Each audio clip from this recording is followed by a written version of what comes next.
jumping down our throats is like, this is Hamas propaganda. Sit down, you're gonna be all right, okay? According to a recently released report from the UN surveying a preliminary aerial assessment of structural damage in Gaza, 45% of the homes in Gaza have been destroyed or damaged. 45% of the homes in Gaza have been destroyed or damaged. Us militants operating in every one of those buildings that were destroyed by the IDF? Is that what happened? I'm curious.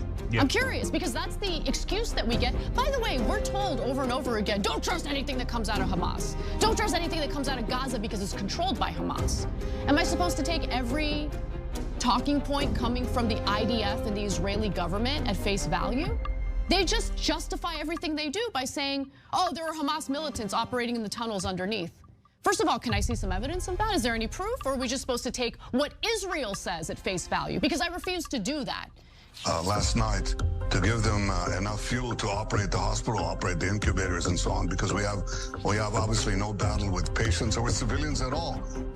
And I think every civilian death, He's an absolute liar. In fact, here's what the director of the hospital had to say. Not Hamas, the director of Al-Shifa Hospital. Claims were lies. The 300 liters the army said had been delivered would power generators for no more than a quarter of an hour anyway, he said. Maybe they did deliver a tiny amount of fuel just to save face, just so Netanyahu can go on national television in the United States of America, which is aiding and abetting the slaughter of innocent civilians, to pretend as though he's a humanitarian. He's actually looking out for the Palestinian civilians.